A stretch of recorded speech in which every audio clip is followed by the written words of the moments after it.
esse é o Portcast, o podcast do Tecnologia Portuária. Estamos aqui com mais convidados, mais novidades. Se você ainda não assistiu, inclusive, o primeiro episódio de 2023, a gente vai deixar aqui. Nós vamos dar continuidade agora. Muitas novidades, tudo sobre o setor portuário, sobre logística, Comex e muito mais. O assunto de hoje, se você quer saber um pouco mais sobre segurança marítima, o que é P&I, sobre seguros, se você está interessado, fica aqui nesse vídeo até o final que a gente tem um convidado sensacional e muito especial. E antes da gente começar, tem um recado muito importante para vocês, hein? Não se esqueça de deixar o seu like, o nosso tradicional like, deixa o like, se inscreva no nosso canal, caso você não seja inscrito, comenta aqui pra gente e ajuda a gente a levar as informações, levar todo esse bate-papo aqui, não só pro Brasil, mas também pro mundo. Estamos aqui com os nossos co-apresentadores, Ricardo Pulpo Larguese e Rodrigo Salgado. Opa! Obrigada. Boa. Sempre um prazer. Sempre um prazer. E o nosso convidado de hoje é o Mauro Samarco. Ele que é sócio-diretor da Brasil P&I e também é presidente da Associação Comercial de Santos. Bem-vindo, Mauro. Obrigada. Boa tarde aí.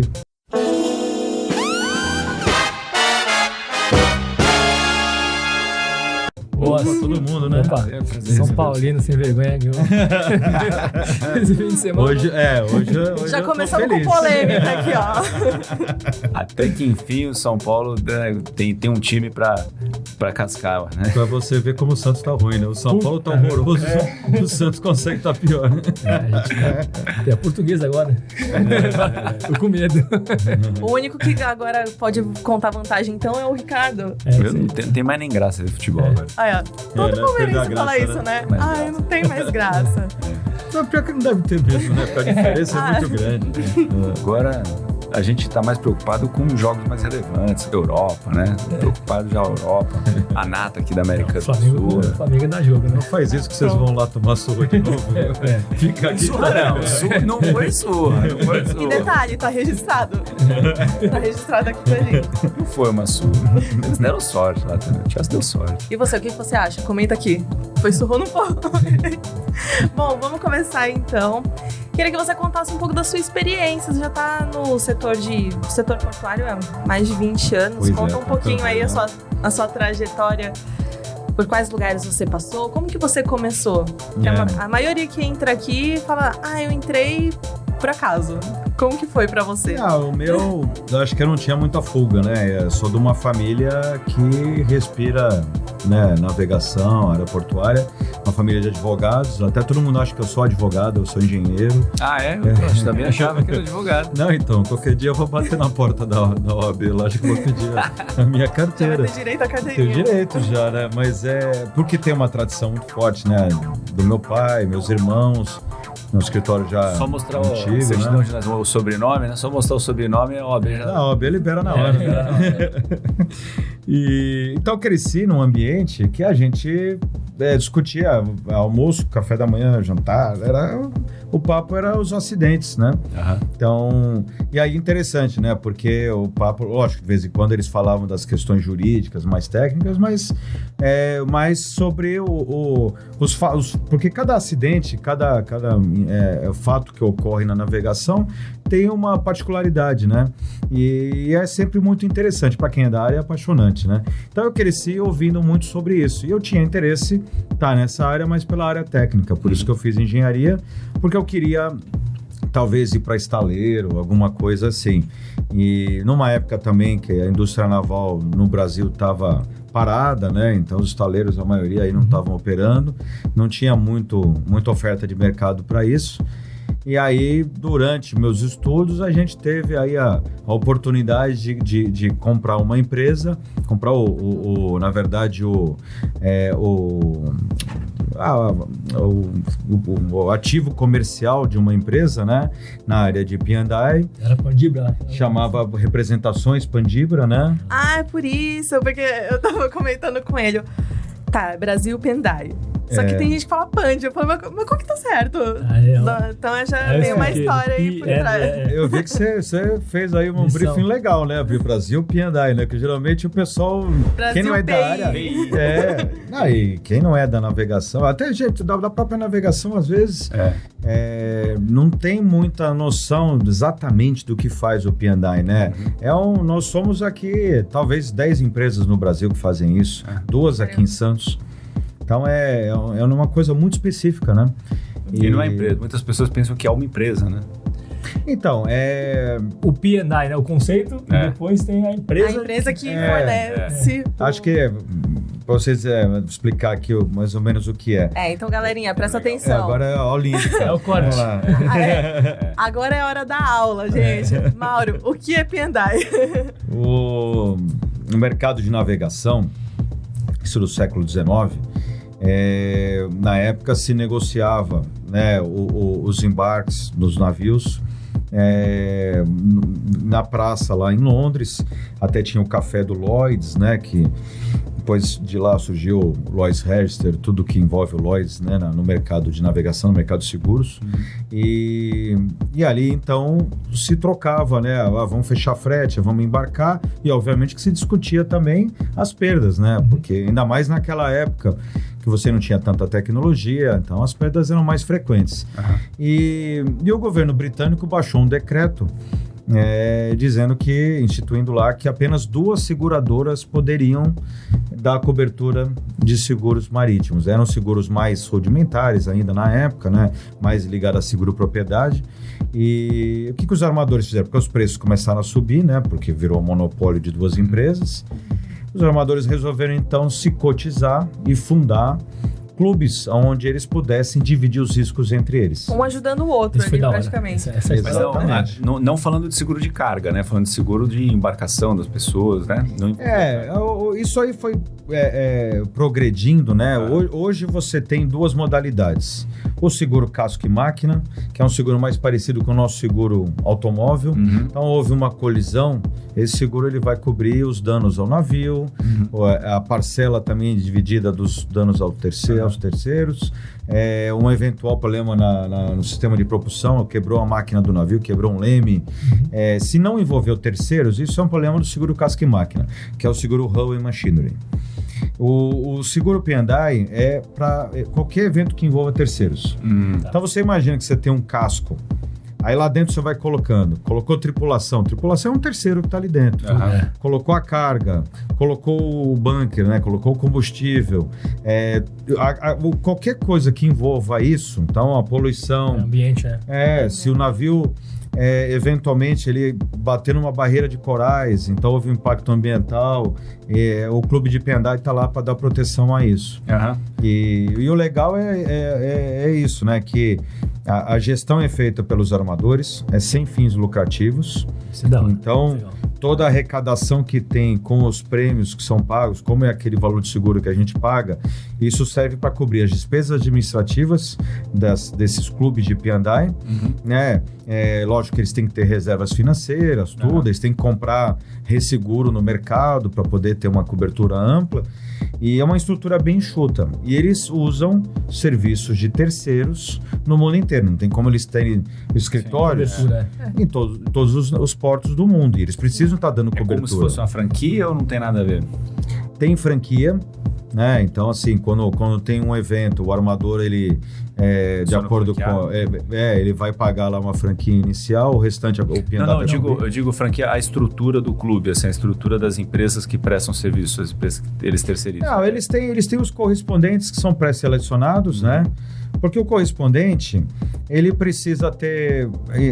A gente tem num dia a dia no nosso escritório, abre um caso de um tripulante que teve algum problema de saúde, então o cara teve um apendicite, você tem que falar com o médico, a gente tem que auditar as contas do médico, então você tem que ter, embora não sejamos médicos, né, mas um mínimo de uma base, e lógico que a gente conta com o serviço de terceiros, auditores, tudo isso, aí daqui a pouco chamam que foi uma carga que avariou, depois é um clandestino que está a bordo, toda a gama aí de acontecimentos naquela cidade, né, porque aquela é uma indústria ambulante, né? Sim. E aconteceu o terremoto lá na Turquia, né? Destruiu tudo e circulou a imagem de um terminal destruído lá, né? O escritório de Hyundai lá deve ter... Não, mas é só navegação. Então, mas o navio ancorado lá, só acontece alguma coisa com ele... Não, a gente, num caso desse, você já imagina que se teve alguma eventual avaria ao navio, né? Ou carga, e o principal o navio vai ficar preso ali durante um tempo. Uhum. Então, ele, por algum motivo, ele não tem condição de desatracar. Vai precisar de alguma assistência. Uhum. Então, o correspondente vai ter que dar um suporte. Tripulante que pode ter se machucado, né? Ou o tripulante agora continua a bordo, mas ele está precisando de alguma assistência em terra, né? Uhum. E aí a região ali foi impactada, não tem onde dar assistência para ele. Uhum. Você tem que criar aí até nós temos que... caso fortuito assim, cobre também. Cobre, sim. É que a ideia, acho que do Hyundai é para resolver, né? É o desburocratizar o seguro. É justamente o que o seguro não faz, né? Em vez de estar procurando o pelo menos no começo foi. E para vocês terem uma ideia, o seguro ele tem lá um caderno de regras, de excludentes, né? Então, assim, o que cobre, o que não cobre. O Hyundai ele já tem uma relação bem ampla e ele tem uma cláusula, que é uma cláusula que chama Omnibus, que diz que o que não está coberto vai ser levado para a diretoria e se entenderem que aquilo pode até ser um evento que vem impactar os outros no futuro, falar, isso aqui é um negócio novo que está acontecendo, a gente precisa dar uma olhada nisso, não foi negligência desse membro, vamos cobrir. Então, até o que não está previsto, eles têm um jeito de colocar uma cláusula lá que vai cobrir. Porque o objetivo é justamente esse, é dar segurança, porque é uma atividade de risco, é uma aventura marítima, né? Então, às vezes pode acontecer de pegar um mau tempo, né? Um naufrágio, ou seja lá o que for, e aí você precisa ter uma segurança para que todas as partes possam investir nesse negócio, né? E os sinistros são distribuídos, o perrengue? O que normalmente acontece? A gente separa por dois gráficos, né? Os que mais acontecem e os que são mais caros. Uhum. Então, os que têm maior incidência, danos à carga e tripulação. Uhum. O tripulante ele pode eventualmente também se acidentar, sofre uma queda, alguma coisa assim. E aí, em termos de valores, as colisões, as poluições, principalmente poluição, Regaça, né? Esses são os maiores. Então, você pega o Costa Concórdia, ele é o caso mais caro da história. Passou de 2 bi de dólar, né? Inclusive, a gente fez um vídeo comentando sobre o Costa Concórdia. Depois a gente deixa o link aqui, tá? É o do capitão que deu tchauzinho lá pra moça? O próprio. Esquece aí, Schettino. Schettino que cansou de vir a Santos, né? O Costa Concórdia era um navio que atracava aqui em Santos, escalava Santos. E o Schettino, muita gente aqui do Porto chegou até a conhecê-lo, né? Não tive a oportunidade. Deu tchauzinho. Deu tchauzinho pra ele.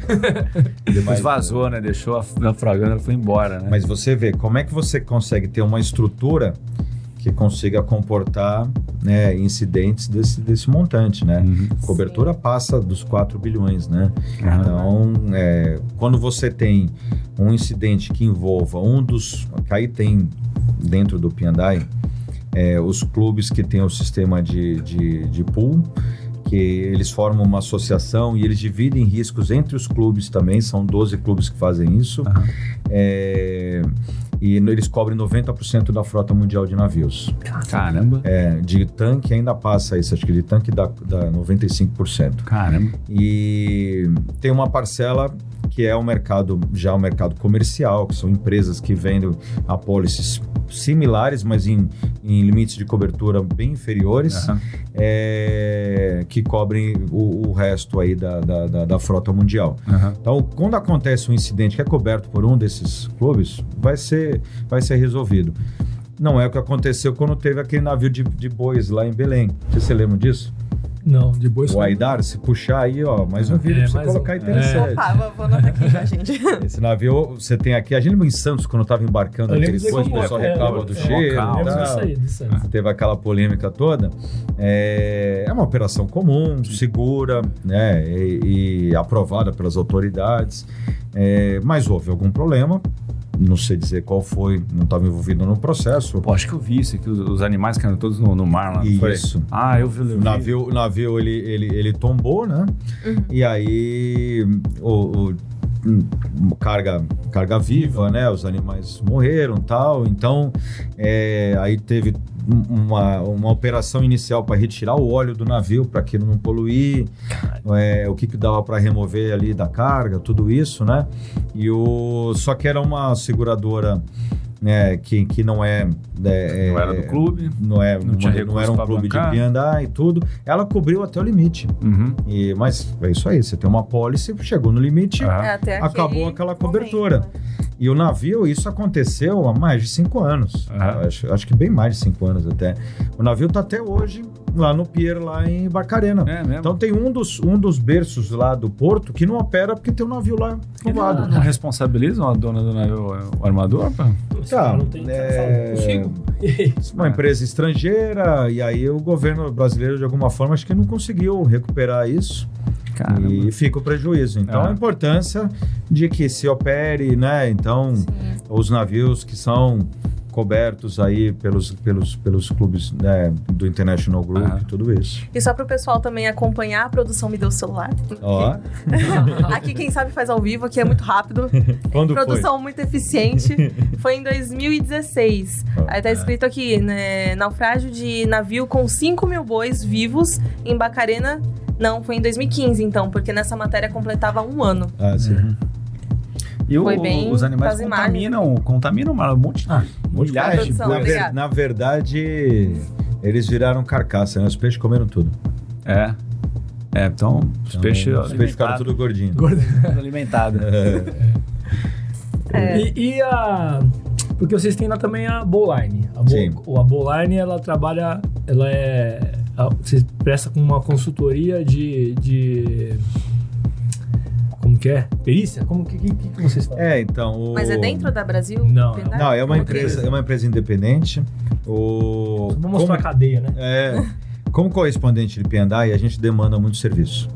Então, serviços jurídicos, serviços de vistorias, né? Então, você precisa de um perito para investigar os danos, o que aconteceu, serviço médico, e aí vai para uma gama de serviços. Vocês depois vão atrás de responsabilidade para ressarcir esse tipo de coisa ou não? Que nem segurador? Olha,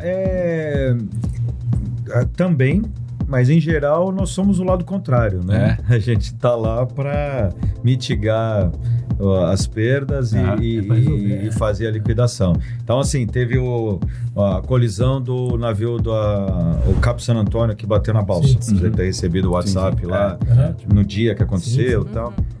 A primeira informação que eu recebi daquele caso foi num grupo de WhatsApp. Aí entramos em contato, fizemos a regulação daquele sinistro. Lógico, depois o armador e o clube vai procurar ver as responsabilidades, tudo isso. Mas no início a gente tem que resolver. Fizemos um acordo com o governo do estado, tinha lá o departamento de hidrovias, contratamos a empresa que fez o reparo, entregamos o pier de novo, lógico que levou um tempo para fazer a obra, não é uma coisa simples, mas caso resolvido, caso encerrado já. Então, isso aí, a gente consegue então, em geral, a gente está do outro lado, a gente está mais defendendo, tentando resolver, mas o objetivo é esse, é dar a solução, né, e fazer as indenizações devidas. Aí a gente demanda serviço de perito. O perito, você tem, embora um porto grande como o Porto de Santos, não é um número tão grande de peritos que a gente tem, né, com pessoas que têm aí, né, o conhecimento, tudo, né, capacidade para atender, e isso pode acontecer de madrugada, lei de Murphy, né? Então, quando vai acontecer o problema? No feriado, né? Domingo, feriado, madrugada. Exatamente. E aí, você precisa ter alguém, porque o perito é aquele cara que tem que é o primeiro a chegar no navio. Porque é na hora que você tem as evidências, entender o que está acontecendo, tentar até ajudar a trabalhar. Você está numa poluição, você trabalha junto com o IBAMA, com o pessoal para orientar o que fazer. E aí ele falou assim, peraí, a gente precisa ter uma estrutura própria para garantir que a gente tenha um pessoal dedicado para fazer isso. Aí, lógico, aí contava também por ser engenheiro, né? Então a gente montou, e aí esse sempre foi o carro-chefe, continua sendo ali da Boline, ela é uma empresa de vistorias. Mas você está envolvido no mercado, vão surgindo outras oportunidades. A gente atende também para carga, a gente atende para o terminal. Hoje a gente também tem uma área de infraestrutura, a gente faz teste de cabeços de amarração. Então, vocês devem ter visto esse navio de cruzeiros que estava atracado no Pierre Mauá, MSC Música. Chegaram os vídeos. Mais um vídeo aí, vamos lá. Mas vai ter. Não, navio atracado lá, navio de cruzeiros. Aí teve um temporal lá no Rio. O navio acabou soltando, né? Estourou a amarra, alguma coisa assim. E ele arrancou um cabeço do pier, né? Na verdade, o cabeço saiu toda a estrutura de concreto em volta. Ele arrancou tudo. A força que tem. E é um sistema que hoje a gente representa uma empresa holandesa, chama Bollard Scan, que faz testes, que ela consegue identificar se aquela estrutura de aço ali, o cabeço, como ele está chumbado e o concreto em volta, se ele tem capacidade de suportar a força desse navio. E é o único teste não destrutivo que tem no mercado. Então é legal que você traz inovação, tecnologia. A gente tem a parte ambiental também, certificação Greenport, uma série de... Tem um toque que tinha, acho que era uma empresa, acho que era holandesa também, era uma startup lá de fazer amarração magnética, tu lembra? Viu isso aí já? Não. Pô, foi uma toque que a gente foi, que era... O cara tava sugerindo, já tinha um terminal, um berço lá com teste. Acho que eu sei, a defesa que tem com imã. Isso, aí o navio tinha que se adaptar, mas ele não dispensava a amarração com... Eu acho que tem um terminal da Vale aí, na região lá do Espírito Santo, que tava testando alguma coisa disso aí. Diferente, né? Porque esses terminais ali, elas têm duas características. Uma é que a produção da Vale, os caras querem ocupar o berço 100% do tempo. Que, lógico, é a meta de qualquer terminal, né? E então, quando você tem um navio entrando, esse navio ele já está entrando, abrindo o porão, e eles já estão começando a rodar as linhas para ser tudo calculado, né? Então o navio encostou, amarrou, começa a cair carga dentro do porão. Então o cara precisa agilizar isso. E aí essas soluções ajudam. Eu acho que eles estavam vendo alguma coisa nesse sentido. É louco, né? É legal, né? Pode passar de correntinha perto. Fora que tem outro ponto ali, né? Aí você pega ponta na madeira, esses terminais já são em áreas que tem diferença de maré muito grande. Aqui em Santos a gente tem variação de maré de 1 metro. Lá dá 6 metros. Pô, em sistema... Força de correnteza. Manaus lá. A BB pediu pra gente fazer uma adaptação num TOS, porque a maré, quando baixar, o guindaste tinha GPS e tal, um monte de antena para saber exatamente em que lugar do navio estava colocando o container, só que o sistema não considerava a maré. Falei, pô, aí a maré subia e descia, o negócio ia para descalibrava todo, aí tinha que fazer esse ajuste. Imagina um negócio que tem que funcionar mecanicamente ainda. Preso. Não, imagina o imã colado numa variação de... É louco. E Mauro, hoje vocês atendem Vocês atendem o Brasil todo, assim, enquanto setor, tudo, né? Você tem escritório aqui em Recife, não tem? A gente tem escritório Santos, Rio e Recife.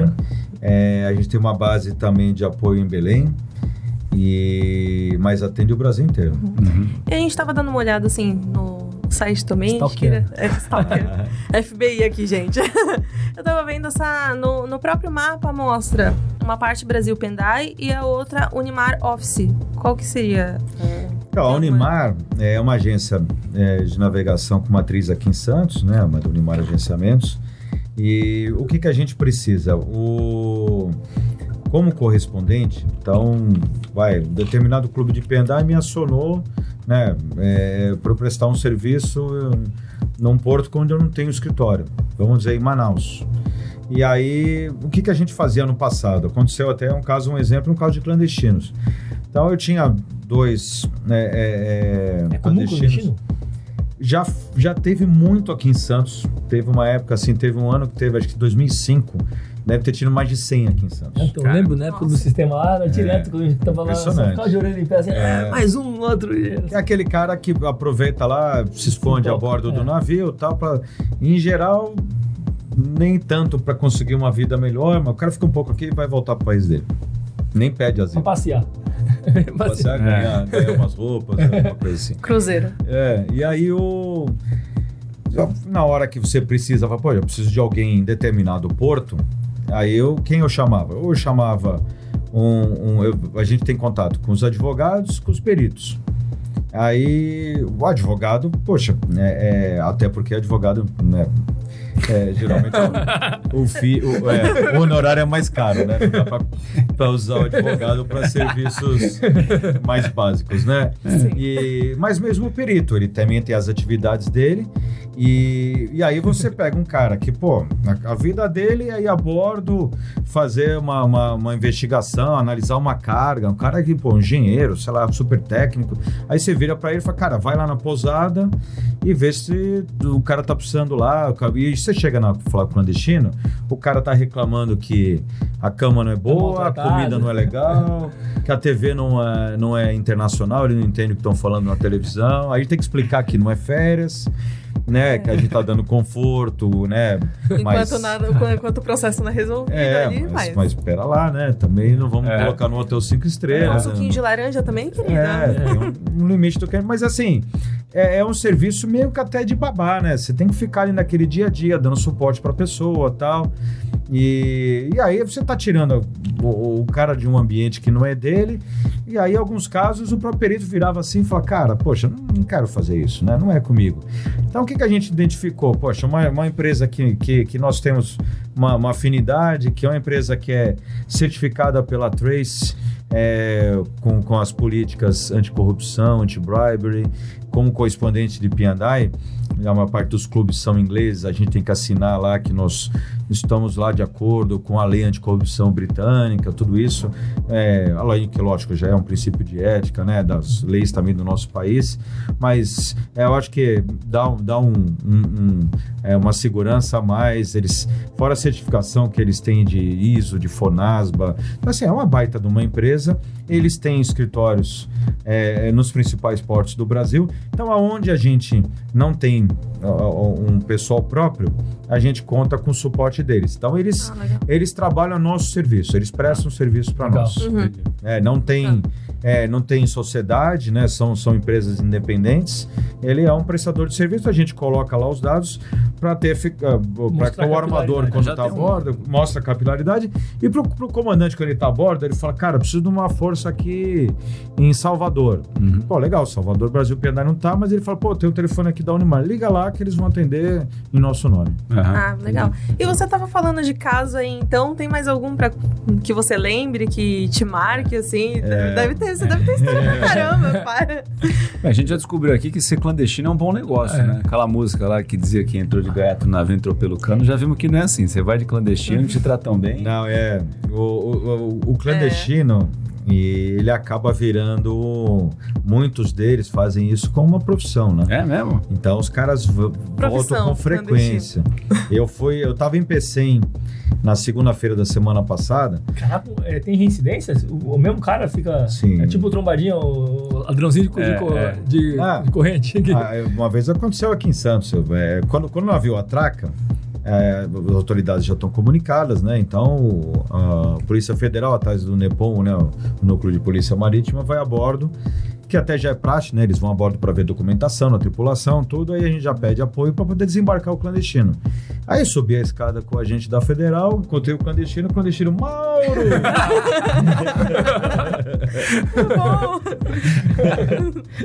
Eu tive que explicar para a Federal, não tenho nada a ver com isso.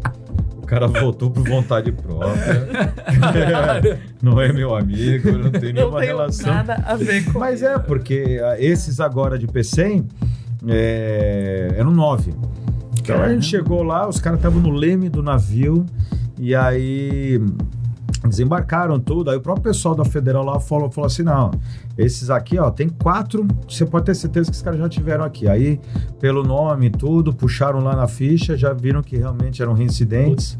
Caramba. Porque aí é isso aí, é o cara que... Malandro, né? É malandro, né? Sei lá, ou não tem atividade lá, o que o cara faz da vida.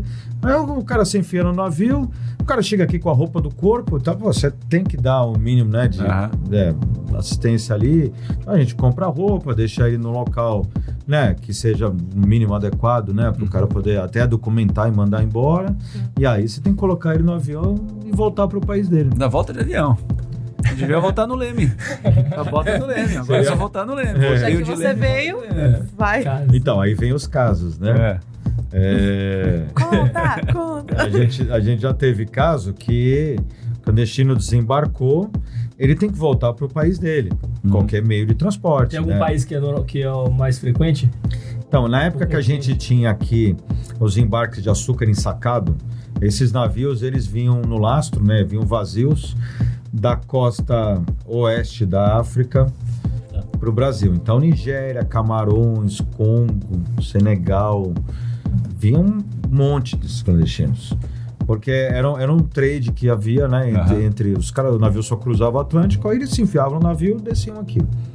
E hoje em dia já não tem tanto. Mas a maior incidência, esses de lá que estão lá agora em Fortaleza, são todos do Senegal.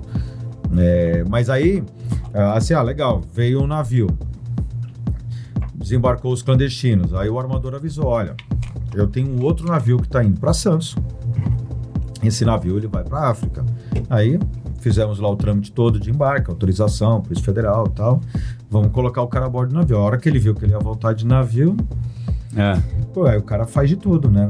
O cara fica pelado, o cara se joga no chão, o cara protesta. E ontem, entre outras coisas, e nem era no Leme. Nem era no Leme que eles fazem. Caraca, o povo também. A gente já teve um evento num aeroporto lá em São Luís, que o cara se esfregou com a merda. Sério? O que é isso, mano? Caraca. Eu já vi uma vez... Aí como é que você imobiliza um cara desse? Assim, ninguém no terminal chegava perto, né? Lógico. Uma rede, jogar uma rede, né? Caralho. Muito complicado. Tem que pegar aquele negócio de embalar as malas, sabe? Aquele papel filme, plástico filme, chega aí, enrola o cara. Plástico bolha. Porque é lógico. Aí os caras, eles são malandros, né? O cara, ele quer te chantagear, te extorquir, né? Fala, não, poxa, você tem que me ajudar, porque lá ele conta a história triste, com a família, não sei o quê. Fala, cara, nossa obrigação é cumprir com o que a lei determina, né, cara? Nós vamos te dar a guarida, né, o suporte, tudo isso, mas você precisa voltar pro seu país, né? E geralmente, quanto tempo eles ficam no país até conseguir regularizar? Depende da embaixada. Se for uma embaixada que a gente consiga fazer a documentação rápida, em 2 semanas, talvez até 3, o cara consiga já ir embora. Algumas demoram mais um pouco. Esse é um grupo muito grande e você não pode... Os caras somem? Tem uns que somem? Não tem uns que foge, não? Já aconteceu, Foge. mas não é muito comum. Ele não quer, né? Ele quer... Exatamente, né? Porque se enquanto ele tem alguém que tá dando casa, comida e roupa lavada, o cara vai pra rua fazer o quê, né? Verdade. Porque... Ainda mais sem saber a língua, né? Muitas vezes fica perdida e eu tive uma vez, eram 2 clandestinos. Os caras vieram do Haiti na época que estava na Guerra Civil. E navio de container, desembarcaram aqui, os 2 pediram asilo, foi concedido para os 2. Um deles, logo no início, falou, cara, não, eu não vou aguentar, minha família tá lá, eu quero estar de volta com eles, tal, pediu para voltar, mandamos de volta. Aí o outro ficou. Mas ele com frequência, ele aparecia no escritório, por quê? Porque o cara não arranjava emprego. Já é difícil pro brasileiro ver um cara que não fala o idioma. Não tem a documentação regularizada ainda, né? Porque deve demorar, deve faltar documento, deve ser... O cara... Só de não falar a língua já limita demais as possibilidades de emprego, né? Muito difícil. Caralho. É complicado. Bem complicado. E quando você precisa despachar, os outros escritórios também acabam ajudando lá com comunicação com a embaixada ou não? Acaba não precisando? Não, aí toda a parte de comunicação, isso tudo a gente que faz, né? Então, esse caso, por exemplo, fala direto com as a gente está fazendo, já tem resposta da Embaixada do Senegal lá de Brasília, já pediram mais algumas informações, a gente está passando para eles. É o trâmite agora de... Eles emitem um documento de viagem temporário, né, do governo do Senegal, e aí a gente organiza com a federal para poder fazer as repatriações. Aí geralmente vão 2 por semana, alguma coisa assim. Então, eu acho que nos 2 meses a gente deve resolver tudo isso. Caramba, é um trampo, meu. E você fala assim, 2 meses, mas isso hoje. Antes o tempo demorava mais? Antigamente... Como que era? A gente chegou a ter clandestino e ficou 6 meses aqui. Caraca. Porque, às vezes, o trâmite era diferente. Pedia asilo e aí primeiro o processo tinha que ser respondido em Santos, depois transferia para Brasília, no Conselho Nacional de Refugiados. E aí, enquanto estava em Santos, a responsabilidade ia continuar sendo do armador. Aí só depois, quando o cara pede asilo, ele passa a ser responsabilidade do Estado. Né? Então, aí você pode transferir para uma dessas instituições da ONU que cuida de refugiados, tudo isso. Em São Paulo tem uma grande lá, o Caritas, né? Quem que concede o asilo? Quem é responsável por conceder o asilo? O Ministério da Justiça. Aí lá dentro tem um departamento que é o CONARE, Conselho Nacional de Refugiados. Caramba. E isso? Fala aí. Não, já Parou aí, parou. Do acesso. Ok. Apareceu o acesso, mas vai mudar, vai falar de antes? Não, fala aí. Agora, entra no acesso. Como é que foi parar lá? Como foi parar, não? Você... Parar, pô. Assim, nós nos associamos porque, por ser de uma atividade tão específica, então nós somos o desconhecido do mercado, né? Então, fala assim, poxa, a gente precisa ter relação com as autoridades. Sim. Quando tem um evento, né? Tem uma poluição por óleo. Aí eu chego com o pessoal do IBAMA, eu sou o Piandai. O cara olha e fala, quem é você? Então a gente tem que estar presente, eles têm que ter confiança. Não, realmente, esse pessoal aqui são eles que vão ajudar e tal. E aí a associação comercial é um caminho para isso, né? Porque a Associação Comercial de Santos, diferente das outras cidades, ela o de comércio ela tem muito pouco, né? A atividade econômica principal é o porto, né? Então. Porto, são cerca lá hoje, acho que 310 associados. Você pega a associação aí de municípios que tem 1.000, 2.000 associados, porque realmente é o lojista que está ali, né? Sim. A associação comercial, ela já começou por causa do porto, por causa das empresas do café que precisavam se organizar para poder melhorar o trade, né, internacional, e ela seguiu assim prosperando. Então tem construção civil, saúde, então a gente encontrou ali um local onde a gente pudesse ter voz, né, participar das discussões, tudo isso. E aí, através da Câmara Setorial de Navegação, a gente chegou a assumir a coordenação ainda na gestão do Roberto Santini, quando ele era presidente. E aí, ao final da gestão dele, surgiu a oportunidade, então, de ser o sucessor. Que legal. Que é um trabalho muito legal. E aí, lógico, tem muito da nossa área, né, de porto, a gente convive ali com os terminais, a Autoridade Portuária de Santos é associada, você tem as agências de navegação, os armadores, os embarcadores, né, o pessoal de café, de açúcar, de soja. Legal, né? Você vê todo o ecossistema que gira em torno do porto está ali dentro.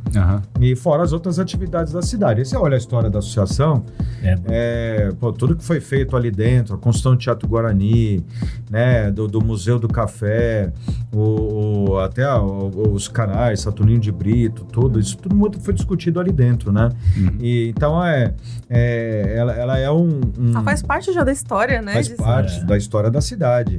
E continua com uma força muito grande.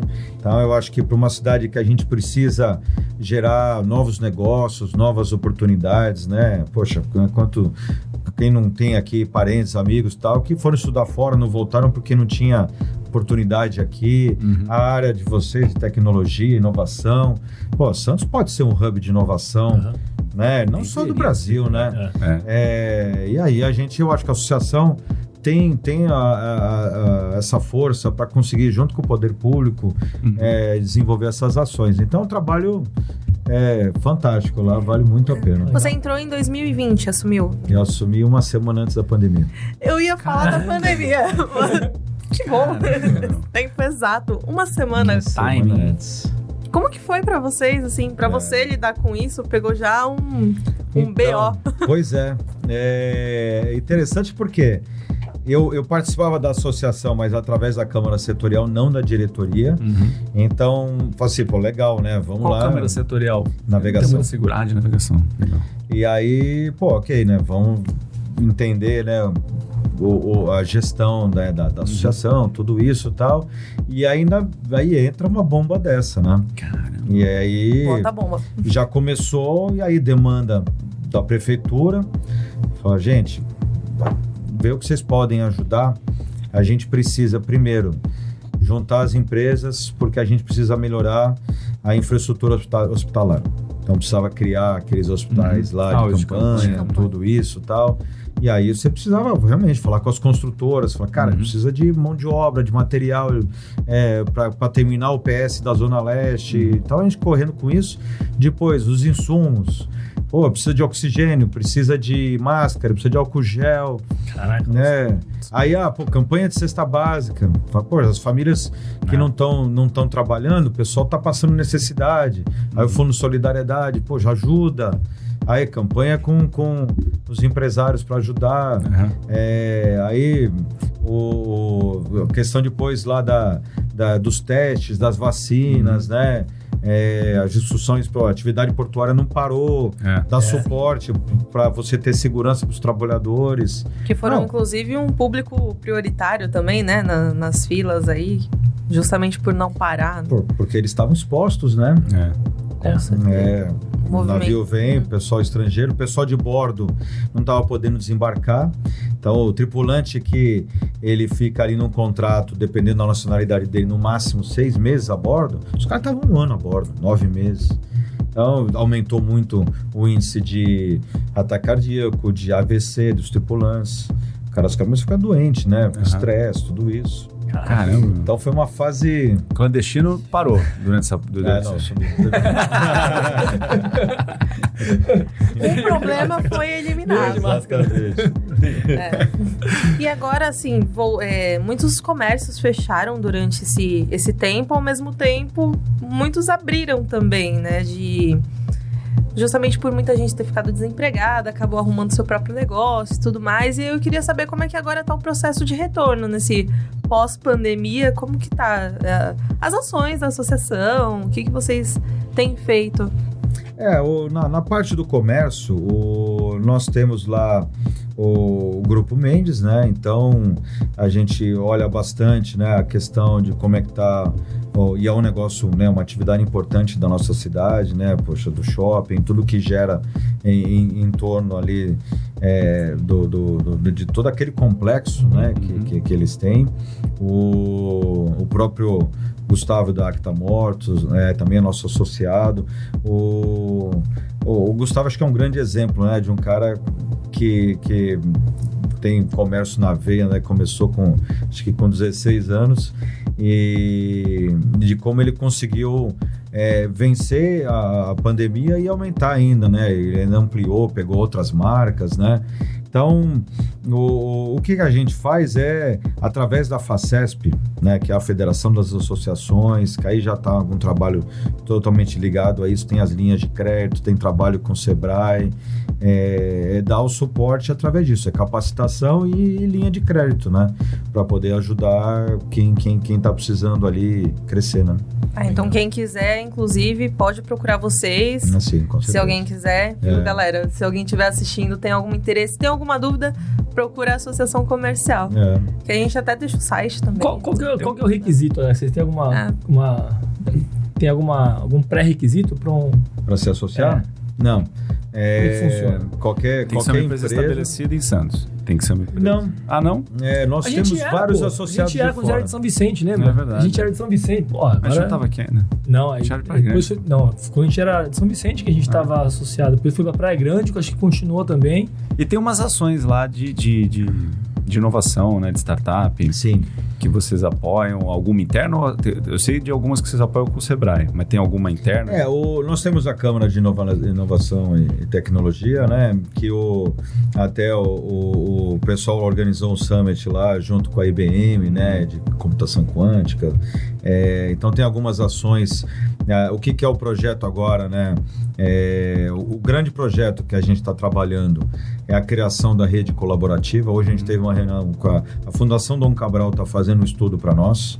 Então você imagina, desses 310, o porte das empresas que nós temos ali dentro. A gente tem um ecossistema muito forte.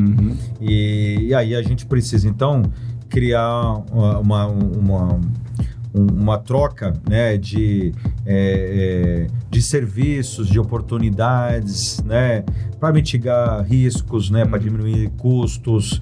Eu acho que a gente pode gerar muitas oportunidades ali dentro. Então, e isso envolve principalmente inovação e tecnologia, tá? Um dos pilares que eles colocaram lá. Então, é tudo através da Câmara Setorial. E eu acho que vale a pena fazer parte, porque o investimento hoje, né, a mensalidade, acho que está R$330, R$340 ao mês.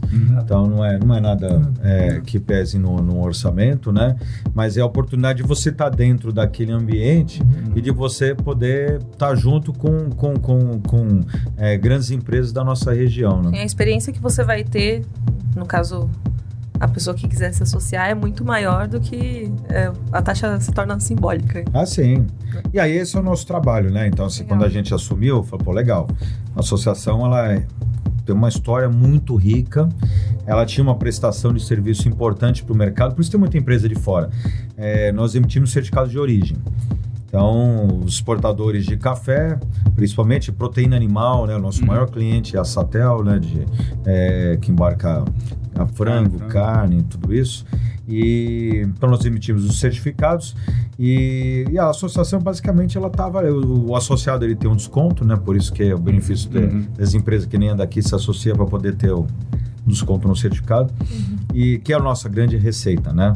Mas, poxa, a associação, ela precisa ser protagonista em muito mais coisa. Então, vai ter um assunto para discutir desestatização de porto, a gente tem que estar sentado na mesa. Não, exatamente. E vocês têm uma posição protegida, né? Porque você não é o A, nem o B, nem o C, você é uma associação. Exatamente. Você consegue falar e colocar na mesa coisas de uma forma mais contundente do que uma empresa sozinha, né? Não, e ainda, né? Porque você tem lá a questão do porto. As associações do porto são muito fortes, né? Muito bem preparadas, né? Muitas até parceiras nossas, né? O Molitzas, diretor do Sopesp, é o nosso diretor na associação. Mas quando você senta na mesa para discutir, nós somos plural. Temos todos os setores, né? Então a gente não está defendendo uma bandeira, está defendendo a comunidade. É diferente de um discurso de quem está no segmento, que, lógico, em determinado momento. Mesmo que seja uma associação. Uma associação que defende uma. Você está buscando a classe, exatamente. E a gente conseguiu fazer um trabalho, a gente fez toda uma reformulação na gestão, a gente não tinha orçamento, né? Não tinha lá Power BI, né? Todas as ferramentas aí de gestão, mudamos o organograma da instituição, criamos o departamento comercial. Então, hoje, você vê que o olhar para a rentabilidade, né, para cuidar dos nossos recursos, né, a gente tem um retorno muito maior. E isso tudo para quê? Para quem se associa sentir o valor que tem de você estar participando ali dentro, né? Precisa entregar mais, né? Dá uma visão empresarial, né? Porque geralmente as associações acabam ficando com um modo de operar parecido com o órgão público, né? Exatamente. E essa é a definição do que a gente encontrou quando chegou lá, né? Isso aqui é uma repartição pública, né? Boa analogia. Sem deméritos, né? Porque tem, lógico... Tem toda uma história. Muita coisa importante foi feita, mas a gente entendeu que era momento de fazer... Porque é cultural, né? Tu choque de gestão aqui. Brigando contra a cultura lá, né? Contra a cultura e a tradição aí. Tem resistência, não tem? Claro. Mas é legal isso. Tem que dar uma visão empresarial. Acho que é um caminho legal. Acho que às vezes você fazer grandes mudanças, né? Então, quando você dá um choque assim, sempre vai gerar alguma resistência. Mas tem que enfrentar, a gente tem que fazer. E eu acho que talvez tudo é uma oportunidade, né? Então, eu nunca imaginei que um dia fosse estar ali, né, comandando uma instituição tão importante, ao lado poxa, se você olha assim, quem está junto ali na diretoria, né?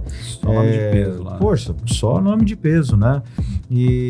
Mas aí, por eu ter uma atividade que eu presto serviço para empresas estrangeiras, né? Então, eu tenho, acho que muita tranquilidade para falar, poxa, precisa fazer isso? Legal, vamos fazer.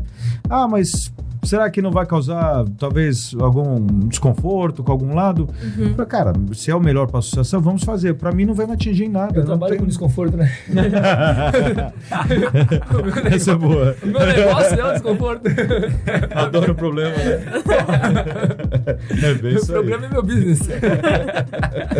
Errado não dá. Errado não dá. E falando da associação e também dessa parte de Porto, que... queria que você contasse também da sua ida para Brasília, como que foi essa experiência, as ações também voltadas ao Porto, o que vocês têm conversado, o que vocês têm... Eu acho que a gente vive um momento, pelo menos, de uma boa expectativa, né? A gente tem um ministro de Portos que é da região, então, e política é você ter acesso, né? Então, o ministro Márcio França está se mostrando, né, totalmente aberto e assim, o que ele tem falado sobre o que ele tem, né, um desejo de realizar, eu acho que, lógico, o governo atual não tem o pensamento da questão de desestatização, mas fala-se talvez em transferir a dragagem para o condomínio, né? Então, ver um formato que os próprios operadores, né, possam, então, cuidar, que eu acho que é talvez o ponto crítico, né? Sim. A gente precisa ver os acessos em geral, mas aí você tem um ministro que está aberto ao diálogo, que é próximo a nós, né? A próxima região. Os deputados que a gente tem hoje, né? Eles são ativos, qualificados, ativos, né? Até a saída lá, nossa visita que fizemos lá ao Ministério, quem fez lá o contato que nos levou foi o deputado Paulo Alexandre Barbosa. Então, que está super aberto, super disponível. O governador Tarcísio, a gestão dele no Ministério da Infraestrutura, se perguntar para qualquer pessoa no Porto, né, fala, poxa, foi o melhor ministro que a gente já teve. Então, quando você tem ele no governo do estado, embora algumas ações, né, Porto é federal, tudo, mas eu acho que ele vai ter um olhar muito grande para a nossa região, para quem precisa revitalizar o centro, a gente precisa transferir o Concais, né, o terminal de passageiros, lá para o Valongo. Eu acho que tem uma sinergia, né? Embora partidos diferentes, eu não vejo um cenário no futuro de muita disputa. Posso estar sendo às vezes as bandeiras, as bandeiras eu acho que são as mesmas. E assim, mas a desestatização já foi descartada mesmo, né? Pelo discurso do ministro, eu acho que sim. E sem a desestatização discutir, seria algum outro plano para fazer a via seca entre Santos e Guarujá? Olha, o que o ministro falou foi que ele quer fazer o túnel, não se fala, né, pelo menos ninguém mais comentou mais na alternativa ponte da ponte. Então, mas com qual recurso?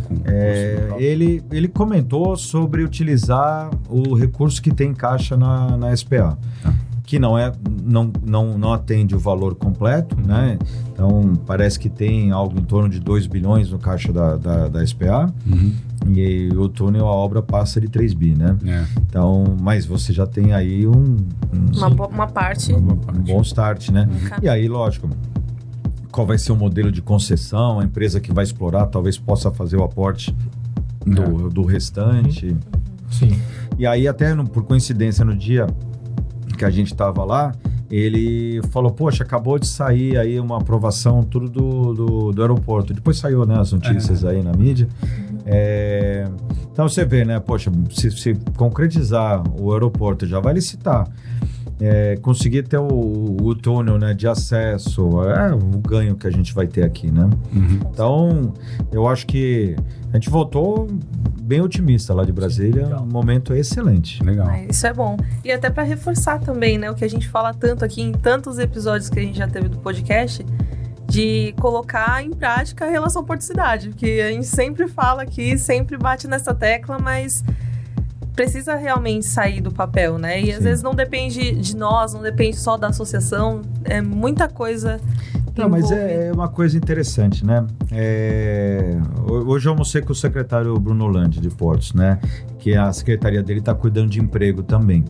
Então, e a associação discutiu bastante tempo com essa pasta quando estava junto com o turismo, né? Da questão dos programas do coemprego. E aí, o que foi a discussão hoje? Você pegar do Porto, né? O Porto, você tem terminais, um terminal que tem 1.000 funcionários trabalhando e tal, e eles têm demandas, eles têm vagas que eles têm dificuldade de preencher, então tem oportunidade aí. A gente tem uma cadeia aqui na cidade de um polo educacional forte, né? Grandes universidades. Então a gente tem tudo para fazer um trabalho aí de geração de emprego, de geração de renda, né? Legal. As empresas hoje, se você for ver, às vezes o munícipe ele não consegue enxergar, né, o cidadão, mas por causa dos estudos de EIV, né, do impacto de vizinhança, né, dos trinques, né, o que se constrói de policlínica, né, a passarela que a Rumo construiu agora, a BTP está fazendo um equipamento de saúde lá no Bracel DIC, meteu dinheiro no parque, não foi? O Bracel que colocou lá. A Ecoporto construiu o prédio e a Bracel agora está colocando todo mobiliando, ar-condicionado, tudo isso. Então é legal que já acontece. Você já vê isso acontecendo. Os investimentos estão aí. O que a gente precisa, eu acho que é ter comunicação, sabe? As pessoas precisam saber mais o que acontece, o que é o Porto, o que o Porto ajuda. 67% da arrecadação de Santos vem do Porto, né?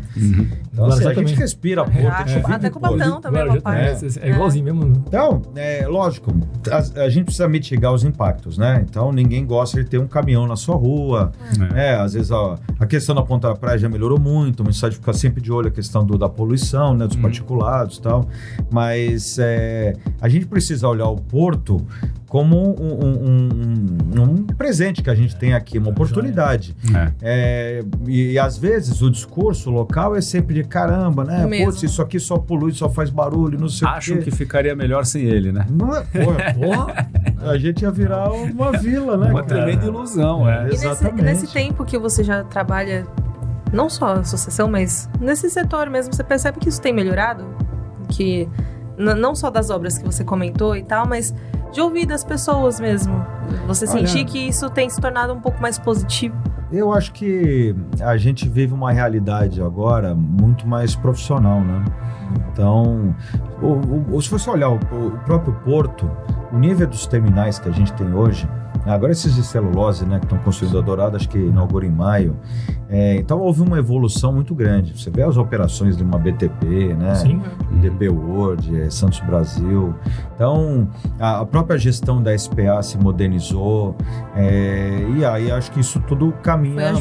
As empresas que prestam serviço, tudo foi evoluindo, né? A gente está numa situação hoje muito melhor, né?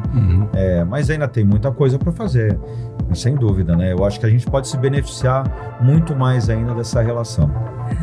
Bom, galera, a gente vai chegando ao fim, mas antes a gente sempre faz uma pergunta pro convidado. Opa! E chegou a sua vez, Mauro. Quem é o Mauro de bermuda e chinelo? Quem é você? Assim, o que você gosta de fazer? Qual que é o seu hobby? Você gosta... A gente estava comentando aqui no começo de esporte. Então... Além de sofrer no Morumbi. Além disso... Olha, a gente tem uma vida muito dinâmica, impressionante. Ele nem lembra mais do Mauro de bermuda e chinelo. Saudades de você. Minha esposa Eliane, né, que é minha parceira, ela trabalha comigo, ela faz toda a parte financeira lá da empresa. E a gente tem nossas filhas, né, a Marina, a Milena, meu enteado Cassiano. Então, muito família, claro, né? Mas a gente tem uma atividade muito grande social com os amigos, então a gente não para muito quieto. Eu tentei ser golfista durante 20 anos. É um esporte difícil, pacas. Ainda tenho um carinho muito especial pelo Golf Clube, sou diretor lá ainda. Organizo o torneio de golfe da navegação, em homenagem à Marinha, tudo isso. Legal. Mas não estou conseguindo jogar muito. Agora que eu acabei de mudar, depois de 2 anos reformando minha casa nova, eu espero que eu consiga ter tempo para voltar a cozinhar um pouco que eu gosto de fazer, né? Mas é isso aí, curtir a família e os amigos, né? O que você gosta de cozinhar? Só por curiosidade.